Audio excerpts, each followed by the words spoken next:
Bana da bu yeme içme konusuyla ilgili çok fazla soru geliyor. Ne yemiyorumu konuşmak istiyorum. Hayatımda hiç bunu yemiyorum dediğim hiçbir şey yok. Mesela hamburger, patates kızartması benim en sevdiğim şeylerden bir tanesi.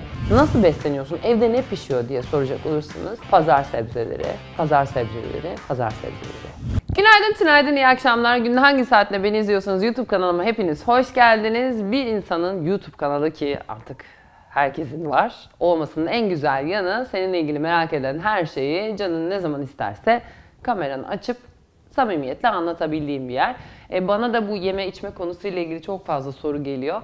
Ben de her konuda kendi öğrendiğim, bildiğim kadarıyla sizlere yardımcı olmayı çok ama çok seviyorum. Hele ki güzel etkilerini paylaştığınızda inanılmaz mutlu oluyorum. Bu benim önerdiğim bir parfüm kokusu da olabiliyor.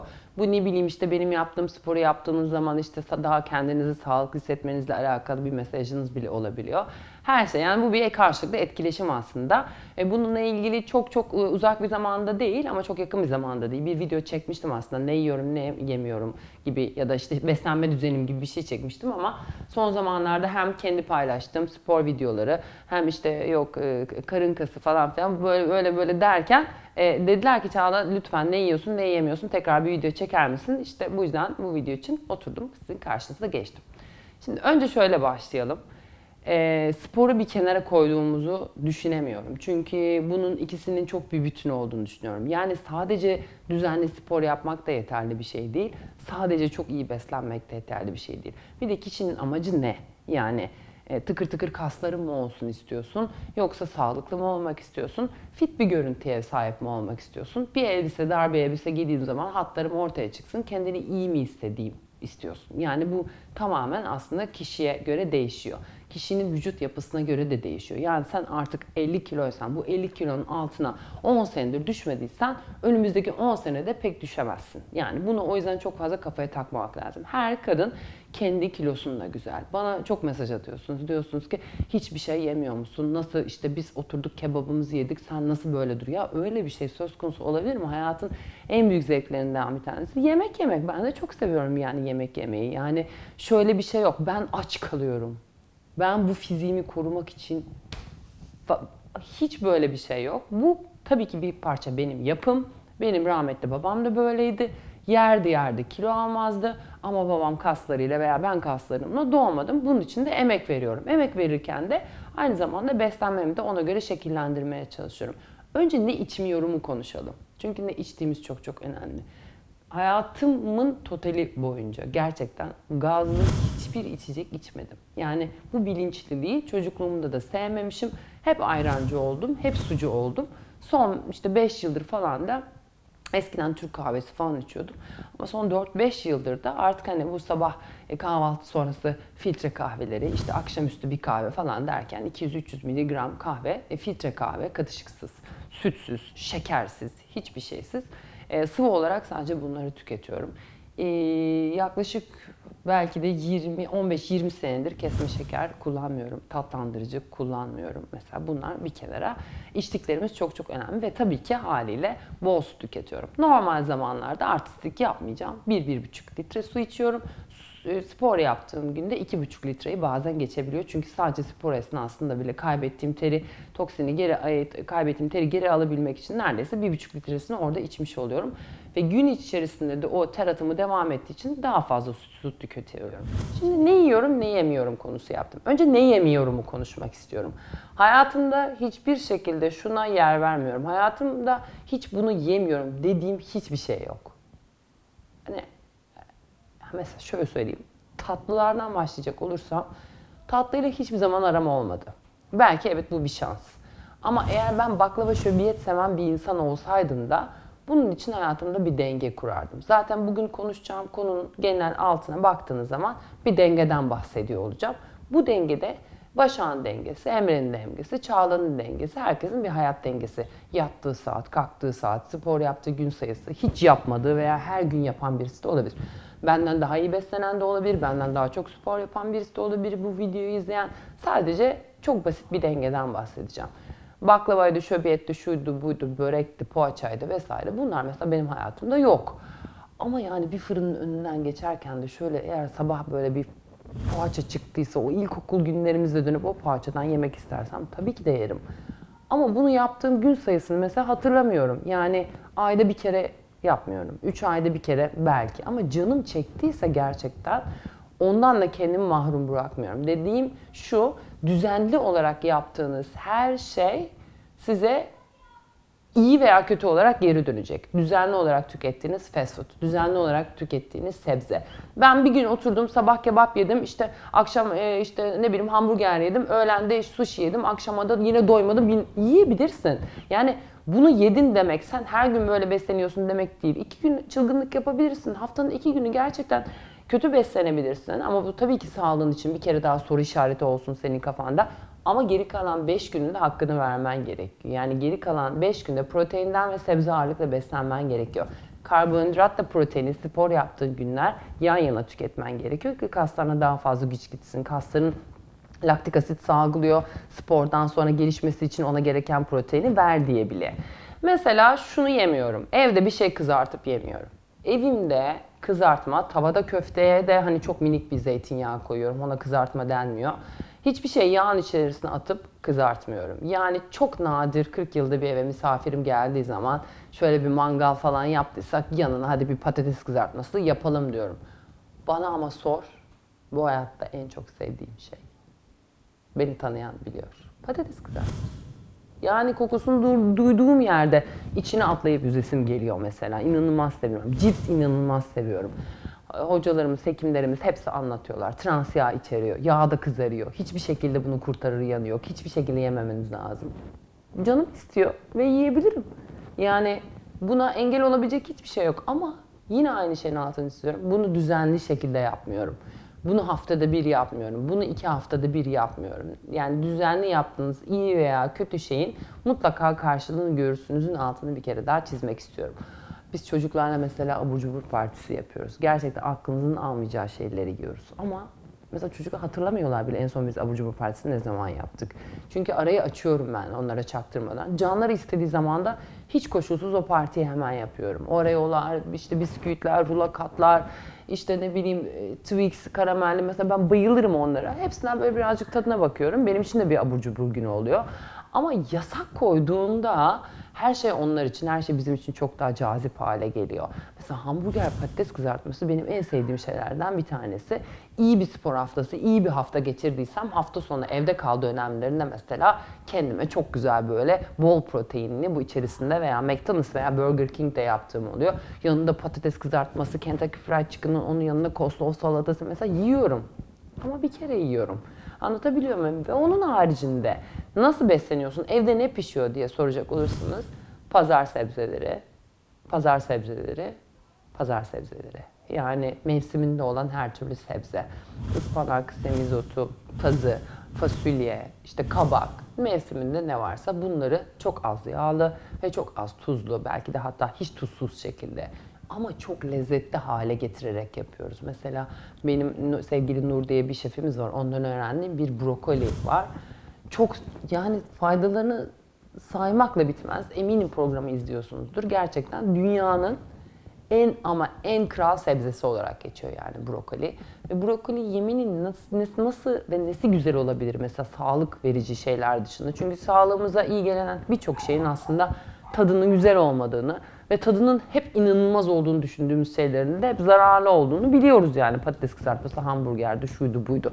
Tamam çilek milek de güzel de zaten kısa bir dönem çıkıyor. Sonra hormonlanıyor. Doğanın yiyip kokusunu alana kadar zaten mevsimi geçmiş gitmiş oluyor. Dolayısıyla da özellikle sebzelere çok ağırlık veriyorum. Ve yediğim en fazla bu aralar bakliyat. Fasulye, yeşil mercimek, maş fasulyesi, o siyah fasulyeler, hangisi daha koyu renkse onları seçmeye çalışıyorum. Bunları dereotları, maydanoz, yeşil soğanlarla çok güzel salatalar haline getiriyorum.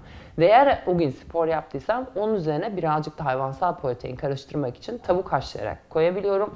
Köfte koyabiliyorum. Veyahut da işte ne bileyim o gün bir bonfile pişirdiysem ki artık etten de bayağı bir uzaklaştım. Sadece neredeyse kıyma halinde. Bu şekilde yaptığım bakliyat sebzeleriyle karıştırarak yapıyorum. Onun dışında mesela kuru fasulye yiyorum, yanına çok güzel tereyağlı bir pilav yiyorum ama mesela haftanın bir günü veya 2 günü çocuklar da bayılıyor. Mesela karbonhidrat almam gerektiği günde mesela şahane kocaman böyle bir makarna yapıyorum salçalı. Üzerine proteinle karıştırıyorum yine karbonhidratı. Kocaman böyle bir kıymalı bir sos hazırlıyorum. Üzerine sarımsaklı yoğurt koyuyorum. Üzerine de hafif böyle bir zeytinyağında pul biberi gezdirerek bir mantı havası yaratıyorum. Aynı şekilde altından makarnayı çekip altına bir sebzeyi yerleştirebilirsiniz. Fırında yapacağınız bir karnabahar. Dünyanın en güzel yemeği olabilir. Haftanın 3-4 günü karnabahar. Üzerine karnıyarık sosu diyeyim, siz daha iyi bilirsiniz. Karnıyarık içi sosu, üzerine sarımsaklı yoğurt ve pul biberle hem sadece protein hem de sebze açısından çok zengin bir yemek olmuş oluyor. Bunu mesela inanılmaz tüketiyorum bu aralar. Brokoli az önce bahsediyordum. Konu kaydı hemen bahsetmem lazım. İnanılmaz bir sos tarifi var. Sos tarifini burada versem de yine de önümüzdeki günlerde mutlaka o tarifi mutfağım yenilendiğinde sizlere kendim yapmak istiyorum bu iki tarifi. Birkaç tane böyle gerçekten size o sebzeleri sevdirecek, gerçekten beni markete brokoli almaya götürecek kadar lezzetli salatalar size yapacağıma da söz veriyorum aynı zamanda. Onun dışında balık tüketmeye çalışıyorum. Yani et, böyle löp etten ziyade balık tüketmeye çok çalışıyorum. Ama mesela en çok somon ve levreyi seviyorum. Ama işte bunlar biliyorsunuz çiftlik balığı olduğu için omega 3 açısından da birazcık yoksun oluyorlar. O yüzden hep omega 3 takviyesi almaya bakıyorum gün içerisinde de. Balıklarımı da tabii ki fırında, işte yanına böyle güzel bir püre ve bol semizotu salatası, üzerine biraz peynir rendesi ve hafif kavurduğum şan fıstıklarla güzel bir salata haline getirip yiyorum. Bu da bizim öğün olarak, akşam öğünü olarak haftanın bir günü yediğimiz balık menüsü olarak söyleyebilirim. Başka bir günde yine taze bir balık bulduğumuzda da balık çorbası yapıyoruz. Mesela çocuklar eğer balık çorbası yediyse sonrasında ne yiyeceğine çok fazla karışmıyorum. Kendim için de aynı şey geçerli. Çünkü sebzemi, proteinimi bütün o balık çorbasından almış oluyorum. Balık yiyemeyen çocuklar için de bence balık çorbası tatlı bir alternatif olabiliyor.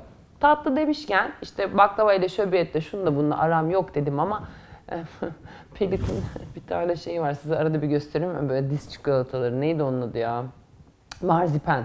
Marzipen diye bir çikolatası var. İçerisi kendi yaptıkları bisküviden ve portakallı, üzeri de çikolata kaplı. Onu difrize atıyorum. Akşamleyin bazı akşamlar, haftada mesela 2-3 akşam yeşil çay koyuyorum akşam yemeğinden sonra. Akşam yemeğini saat 7.30-8 gibi bitirmiş oluyorum. Onun yanında böyle tatlı kendime böyle bir ödül niyetinde 3-5 tane marzipen atıyorum.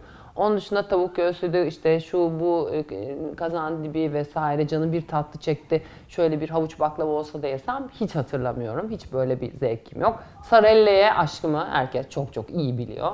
Az önce de bir simidin içerisine sarella sürüp yedim. Yediğime inanmıyorlar ama aslında yediğime değil de ne kadar yediğime inanmazsınız. Şu kadarcık bir parça yedim ve zaten işim vardı. Oturup bir simidi de yiyecek halim yoktu tabii ki sarella. Çünkü karnım toktu. Çünkü az önce karnabahar yemiştim. Dolayısıyla tatlı krizlerinizde sırasında aç olmamanızı ve o sırada markete gitmemenizi öneriyorum.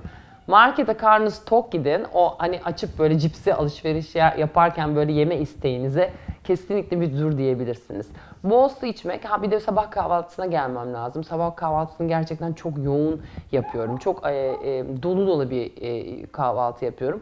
Bunun iki versiyonu var. Bir tanesi yumurtalı versiyonu. Bir de hem sabahları hem de bazen gün içerisinde çocuklarımla beraber tükettiğim bir yulaflı versiyonu var. Yulaf da gerçekten çok fazla tok tutuyor. Sabah şimdi sayacağım kahvaltıda. Bu kahvaltının içerisinde kahvaltıda yenilebilecek bütün şeyleri salata yapıyorum. Domates, salatalık, yeşil biber, işte içerisinde yumurta, zeytin, hepsini karıştırıyorum. Biraz köpek maması gibi oluyor ama şöyle söğüş olarak düşünün. Üzerine biraz zeytinyağı, birazcık sumak, kekik veya işte pul biber de severseniz üzerinden geçirebilirsiniz. Ben bunu normal beslenme çantası halinde kanala götürüyorum ve sabahları bunları yiyorum. Bazı sabah öğünlerimde ve bazı ara öğünlerinde yediğim organik yulaf var. Yulaf üzerine birazcık su döküyorum. İçerisine mutlaka bir tane muz dilimliyorum. Böyle çeşitli orman meyvelerinden, özellikle de yaban mersininden mevsiminde tüketmeyi çok seviyorum. Ahududu, böğürtlen vesaire birazcık tuhaf bir pahalılığı var onların, biliyorsun. O yüzden mevsimde bulduğunuz zaman yaban mersini yemeyi mutlaka ihmal etmeyin. İçerisine Arada bir 35-40 yaş üzerindeyseniz de antioksidan özelliğinden faydalanmak için de siyah üzüm çekirdeği satılıyor. Her yerden bulabilirsiniz. Bir tatlı kaşığı ondan koyuyorum. Bir tatlı kaşığı da öğütülmüş keten tohumunun içine koyuyorum. Bombastik. Hem çok doyurucu oluyor hem de her açıdan, vitaminsel açıdan da inanılmaz zengin oluyor. Çok acıktım, ne yiyeyim, ne yapayım, elime bir bisküvi alacağımı hemen yulafımı kaşıklıyorum. İçeriğini de istediğim gibi değiştirebiliyorum. Böyle granolalı şeyler var, yulaflar var, kavrulmuş hafif muzlu. İçerisinde minik kendiliğinden çilekleri olan. Onlarla da biraz yulaftan nefret ediyorsanız da yani size böyle çok sıvı, çiğ bir tat geliyorsa öyle de lezzetlendirebilirsiniz. Akşam 8.30-9'dan sonra zaten 9.30'da yatan birisi olduğum için şimdi siz bana diyorsunuz ki ben 12'de yatıyorum yani ne yapacağım şimdi? Nasıl yemeyeceğim yani sen kalkıp 9.30-10'da yatıyorsun tabii ki en son yemeğini 7.30-8'de yemen normal diyeceksiniz ama bir şekilde kendinizi oyalamak için bir avuç kabak çekirdeği ve bir avuç ay çekirdeğini paketle birlikte televizyonun karşısına geçmeyin. Bir avuç kadar alıp geçin. Ve bittiği zaman da gerçekten kendinize orada dur demeyi çok çok iyi bilin. Yeşil çay, kabak çekirdeği çok güzel bir alternatif. Yeşil çay yanına böyle güzel bir 2 parça bitter çikolata çok güzel bir alternatif olabilir akşam yatmadan önce.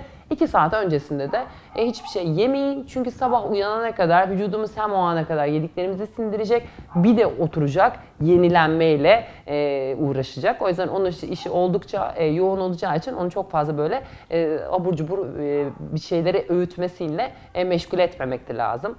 İyi bir uyku içinde yediğimiz yemeklerin ağzımıza gelmemesi açısından, reflü ve gastriti tetiklememesi açısından da bir şekilde aç yatmak çok çok iyi.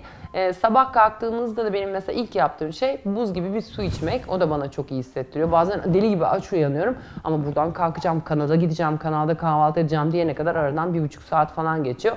O arada su tüketebilirsiniz. Sanki böyle ben hep böyle bir içimin temizlendiğini hissetmişimdir. Sabah da evden çıkmadan önce özellikle bu dönemde hem hocalarımdan öğrendiğim hem de kendime iyi geldiğini düşündüğüm bir vitamin kokteyli yapıyorum. Lütfen ama lütfen paylaşmamı istediğiniz için ben size burada paylaşacağım ama lütfen siz de hekiminize, doktora danışarak kendi beslenme düzeninize, uyku düzeninize en uygun vitaminleri seçin lütfen.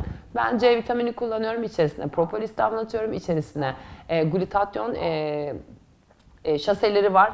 Glutatyon şaselerinden kullanıyorum. Ondan sonra ve kril yağı kullanıyorum. Omega 3 aynı zamanda dönem dönem alıyorum. Bunların kombinasyonlarını yapıyorum aslında dönem dönem. Bana iyi geldiği ve eksik olduğunu düşündüğüm bazı vitaminleri de gün içerisinde öğle yemeğiyle birlikte çinko vesaire, demir gibi vitaminleri de o zaman alıyorum. Şu ana kadar bir sıkıntı yaşamadım. Şu ana kadar herhangi bir hastalık, grip vesaire de olsa yaşamadım ve bana çok enerji verdiğini düşündüğüm, vazgeçemediğim vitaminler arasında. Akşamları yatmadan da zaten her zaman çekip koyuyorum. Bir şase kolajenimden içiyorum. O da benim için çok çok önemli. Cilt güzelliği ve nemlenmesi açısından hem böyle sanki korumaya da başladığını hissediyorum. Cildimin daha parlak, daha nemli olduğunu da hissediyorum. Benden bu kadar. Benim de çenem düşünce gerçekten çok pis düşüyor. Yani ama anlatmayı da seviyorum, deneyimlerimi paylaşmayı da seviyorum. İnşallah bu denge konusunda herkesin hayatında uygulayabileceği bir düzeni olur. Çünkü o zaman sahip olduğumuz vücudumuzun sağlığı açısından da fiziksel açıdan da sahip olduğumuz şeyleri koruyabiliriz. Çünkü yaş ilerledikçe yediklerimizi azaltmamız gerekecek. Hareketlerimizi çoğaltmamız gerekecek. Bu aslında bizim istediğimizin tam tersi yönünde işleyen bir sistem. Biz yaşlandıkça daha az hareket etmek isteriz, daha mayhoş oluruz veya daha çok yemek isteriz. Ama düşünsenize tam tersini yapmak zorundayız bazı şeyleri korumak için. İşimiz zor ama bence yapabiliriz. Çocuklar yıktılar. Evi başıma yıktılar. Ben gidiyorum. Hoşça kalın.